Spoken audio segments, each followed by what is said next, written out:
Video காலில் நிர்வாணமாக பேசியதை உறவினர்களுக்கு அனுப்பி கல்லூரி மாணவரிடம் பணம் கேட்டு மிரட்டல். கோவை மாநகர் சைபர் கிரைம் காவல்துறையினர் விசாரணை. கோவையில் வீடியோ காலில் நிர்வாணமாக பேசியதை உறவினர்களுக்கு அனுப்பி கல்லூரி மாணவரிடம் பணம் கேட்டு மிரட்டியவர்கள் குறித்து சைபர் கிரைம் போலீசார் விசாரணை நடத்தி வருகின்றனர். கோவையைச் சேர்ந்த 19 வயது வாலிபர் ஒருவர் ஒரு கல்லூரியில் 2ஆம் ஆண்டு படித்து வருகிறார். அவருக்கு இன்ஸ்டாகிராம் மூலம் இளம்பெண் ஒருவர் அறிமுகமானார்.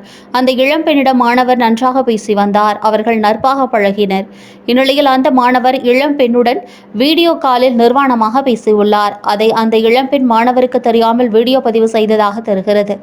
வீடியோ கால் பேசி முடித்த சில நிமிடங்களில் அந்த மாணவரின் இன்ஸ்டாகிராம் ஐடிக்கு அந்த வீடியோ வந்தது. அதை பார்த்த மாணவர் அதிர்ச்சி அடைந்தார். அந்த வீடியோவில் மாணவர் மட்டும் நிர்வாணமாக இருப்பது பதிவாகி இருந்தது. உடனே அந்த மாணவர் இளம்பெண்ணை தொடர்பு கொண்டார். ஆனால் மறுமுனையில் வாலிபர் ஒருவர் பேசினார். அவர், நாங்கள் அனுப்பி வைத்த நிர்வாண வீடியோவை உனது பெற்றோர், உறவினர் மற்றும் நண்பர்களுக்கு அனுப்பி வைக்காமல் இருக்க எங்களுக்கு 20,000 ரூபாய் தர வேண்டும் என்று கேட்டு மிரட்டினர். இதனால் பயந்து போன அந்த மாணவர் உடனடியாக தன்னிடமிருந்த 20,000 ரூபாய் பணத்தை அந்த நபருக்கு அனுப்பி வைத்தார்.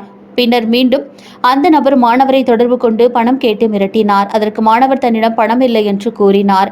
உடனே அந்த நபரும் இளம்பெண்ணும் பணம் அனுப்பவில்லை என்றால் உனது பெற்றோருக்கும் உறவினருக்கும் நிர்வாண வீடியோவை அனுப்பி வைத்து விடுப்பதாக மிரட்டி உள்ளனர். இருந்தாலும் அந்த மாணவர் பணம் கொடுக்கவில்லை.